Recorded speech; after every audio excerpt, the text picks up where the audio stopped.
The King is back. Canelo Alvarez is fighting in Mexico for the first time since 2011, and he's taking on John Ryder. I am Dan Canobbio. He is former world champion Chris Algieri. It's always good when Canelo is back. We thought maybe we weren't going to see him for a while. Hand injury after the Golovkin win. But Canelo's Canelo. There's one thing about him. He's going to fight every May. He's going to fight every September. The thing with this one is, who is John Ryder? Does he deserve this chance? I feel like everything with Canelo, he gets judged pretty harshly. I think it's a fun fight. I think people are kind of sleeping on John Ryder a bit. Yeah, I mean, when you're Canelo, you're going to get judged harshly. You're under the microscope because you're at the top of the mountain, right? Everybody wants to know what you're doing. People love to watch him drive his cars, ride his horses. They want to know about the negotiations, his health, everything, his marriage, everything, his wedding, his family, whatever. So that's just part of the nature of the beast when you're a public figure at the top of the sport. But the other question is, who's John Ryder? Does he belong here? Absolutely. John has earned this spot. He upset Danny Jacobs over in England. He beat Zach Parker. Undefeated kid who was really in line for some next big moves. He's been in with some of the who's who in the division. I mean, he took Callum Smith to the brink. A lot of people had him winning that fight, and that it was a robbery. He made Callum Smith look human, which actually probably helped Canelo get the Canelo fight, because Canelo saw, I can beat this guy, and he sure did. But but John Ryder's one of those guys. He's always hanging around just below the attention. But he is extremely talented. He is extremely crafty. He's very durable. He comes in great condition. He takes this very seriously. He's a humble guy. He goes and does the work. He's going to show up in fantastic shape. And honestly, I think coming off the hand injury and just based on their styles, I think John Ryder's going to give him hell in spots. I do. I think so too. Obviously Canelo, I think, will come out with the win. He's going to be heavy favorite in this fight, but I don't think it's a walkover. No, not at all. By any means. Take a look at John Ryder's resume that you just talked about, and now take a look at let's say there's 3 fighters out there that the consensus of fans want to see Canelo in there with: Benavidez, Charlo, and Andrade. To any of those 3 right there, where would a win over John Ryder rank for them in their resumes? For the casuals, 0. No. I mean, like, Benavidez, if he fought Ryder and beat him, that would be his best win. Yeah. The same thing for Charlo. Same thing for Andrade. I didn't understand the question. Yeah, no, absolutely, yeah. So it's like, I feel like he's not a huge fight right now. So everyone's like, who is John Ryder? This, that, and the other. Forgetting that he fought a Callum Smith. Forgetting that he went and took out Jacobs. Whether you thought he won or not, it was a close fight. And what do you think of Jacobs now? This guy, he's not exactly a pushover. It's just, there are fans out there that if it's not a marquee name, then you're automatically a cab driver, and I hate that. And this is going to be trouble for a lot of people, I think, because of John Ryder's style and the way that I believe Canelo's going to have to fight in order to win this fight. People are not going to be happy. Well, how do you figure? Because the way that John Ryder fights, he's a smothering guy. Yeah. He gets you on the inside. He's rough on the inside. Do this to Danny Jacobs. Danny wasn't ready for that. To fight him over there. He wasn't getting any favors from the ref that night in terms of inside fighting. But he lets his hands go on the inside, John Ryder. He's going to close the distance. His nickname is Gorilla for a reason. He's a very strong, durable guy. He's going to want to get on the inside. He's going to throw a ton of punches. Canelo likes to sprint and breathe and walk, sprint and breathe and walk. He's gotten better, though, but you're right. The knock in his career early on was that he takes portions of rounds off. Yeah, he's loading up. He's waiting for his shots. He did it with Caleb Smith, Caleb Plant as well. He walked him around the ring, was getting outpointed at times, just looking to set those shots. He's not going to be able to do it with John Ryder. He's going to have to fight more often and have a deeper gas tank than usual in this fight, because I believe that if he stays on the outside, John knows he's going to get picked apart. Right. He's not going to go jab for jab with Canelo. He's going to try and get inside. He's going to try and rough him up. He's trying to use that gorilla moniker. He's going to put elbows in his face. He's going to make it ugly. So he's going to make it ugly, but let's keep in mind where this fight's taking place. Yes. This fight is taking place in Guadalajara, Mexico. It is the first time Canelo's fighting there since 2011. There's going to be 50, 60,000 screaming, wild Canelo fans. I'm not going to say the referee's going to be on the side of Canelo, but we've seen how these fights play out. John Ryder's biggest way to win, or his path to victory, is mucking it up, like you said, getting on the inside, dirty tactics, dirty boxing. He's going to be able to get away with that, take a point away right away, and then boom, Canelo is winning an easy decision. That's interesting. Hey, easy or not, I think it's going to be ugly, and I think that's gonna those Canelo haters that are out there. I don't think any of them are sitting in this room right now. I'm a huge Canelo fan. I think the Canelo detractors are going to be on their high horse if he has an ugly win against John Ryder. Let's talk Canelo Alvarez. An up and down 2022.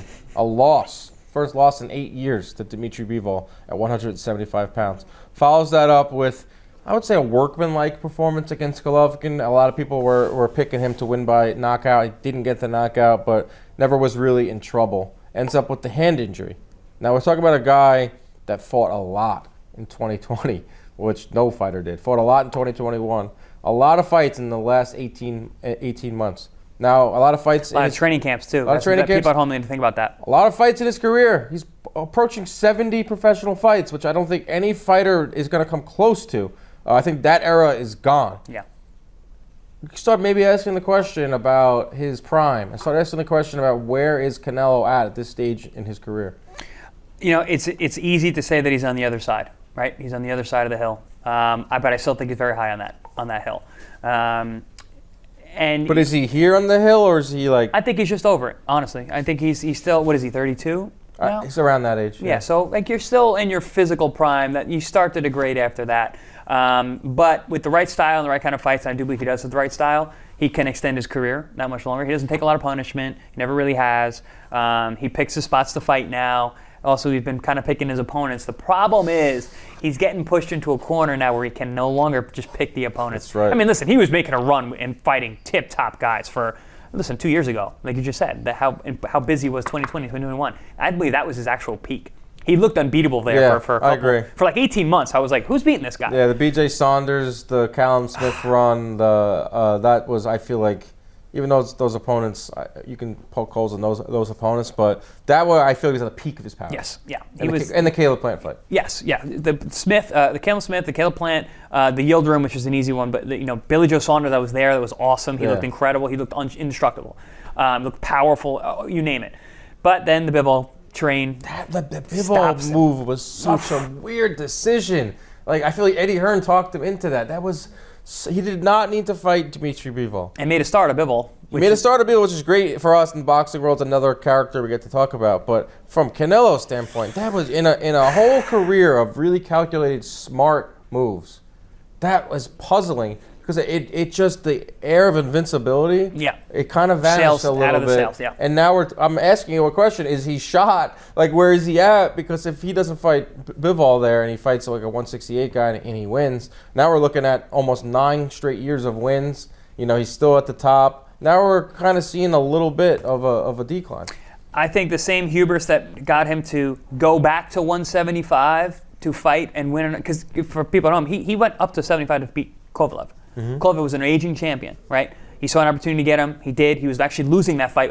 Aging champion and a guy that had fought 6 weeks before that, 8 weeks before that? An absolute battle, an absolute war. And there's word on the street about what Kovalev does in between fights. So the Canelo camp was very, very smart. We know he drinks. Neither here nor there. He is Russian. So yes, there was a lot of factors that were super smart to take that fight. Bivol, a lot of factors that made it super stupid. And that's what I'm saying. I think the hubris of Canelo and his team thinking they could go back to the well again, go back up to 75, fight a young champion now. To go for another was too much. Guess what? They're probably going to do it again. He's probably going to go back because he's got that Mexican legendary status. Yeah. Every Mexican's going to go back and try and fight the guy that beat you. And I think Canelo is no different. I think he's going to go back. And it makes me think of, remember Shane Mosley, how high he was flying at 47? Yep. In came Vernon Forrest. Yep. Beats him badly the first time. Drops him, hurts him to the body. They have the rematch. Forrest beats him again. Much closer, but still beats him. And everyone forgets about Shane Mosley for a long time. He had to battle back. It's interesting. I'm afraid that might be the situation with Canelo if he goes back up to 75 again, or even if he fights Bivol at 68. Yeah, that's a whole other conversation. If he does get past Ryder. I digress. We got off track. No, it makes sense. Back to Johnny Ryder, man. No, it makes sense because if he gets past Ryder, which many think he will, that's the September fight. Yep. That's a big part of the build up to this fight. Is I've been saying it, you've been saying it too. It's like let's judge Canelo on September.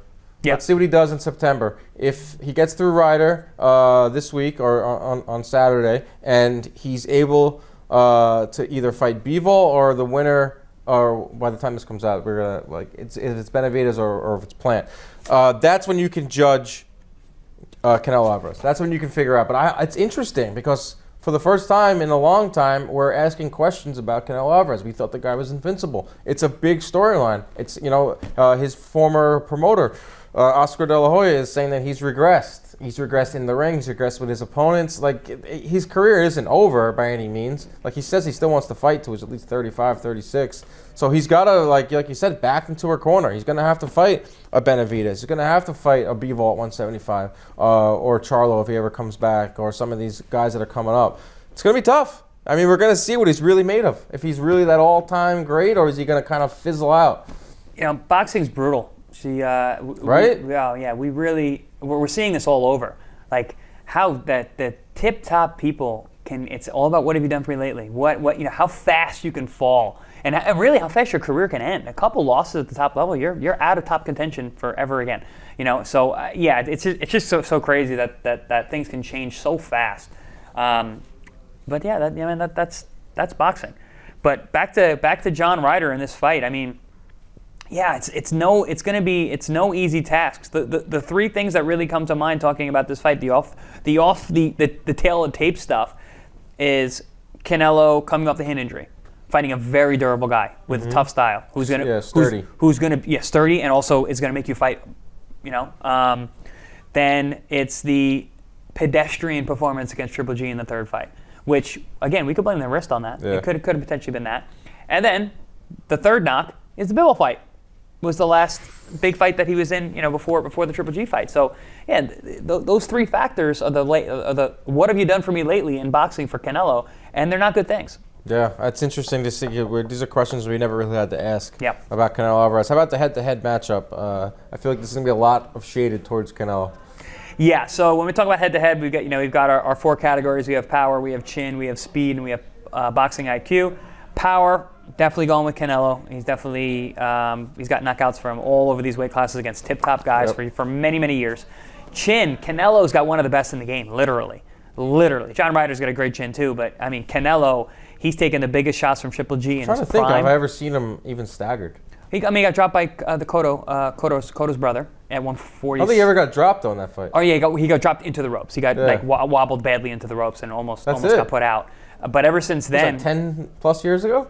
Yeah, literally. That's impressive. That's what's really like when the guys don't go down. Yeah, he took Triple G's best and Danny Jacobs' best, and he fought Callum Smith. Granted, Callum didn't even hit him, but he's a big puncher. And listen, none of those. I mean, he got hit clean by Danny and Triple G, who are both monstrous punchers at middleweight. Beast. Nothing.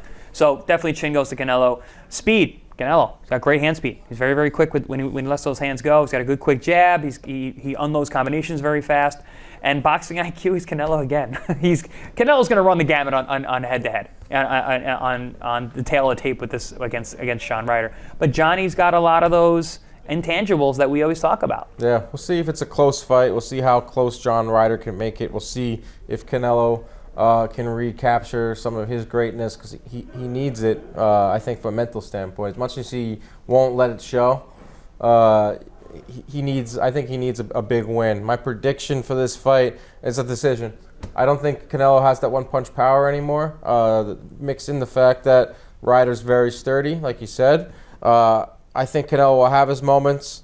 He'll dominate late, but he'll win a pretty wide decision, like a 117, 111, like a 118, 110 type of fight. Yeah, that makes sense. I'm going to agree. I got Canelo by decision, but I think it's going to be ugly at times. I think he's going to have to work hard, especially in those beginning and middle rounds. I think he's going to probably come out the gate and just be too fast, but then Ryder's going to doggedly work his way back in, win some rounds in the middle, make it ugly, make it awkward, make it rough, lose some points, and then Canelo closes the show late, gets back in control, gets back in the driver's seat, and wins a UD. Yeah, that's all you can ask for. John Ryder pushing it. It's going to be a hell of a scene in the Canelo Alvarez's hometown. Will he come out on top and recapture some of the greatness that we've seen for years? Hope you enjoyed this video. Don't forget to like and subscribe to the page.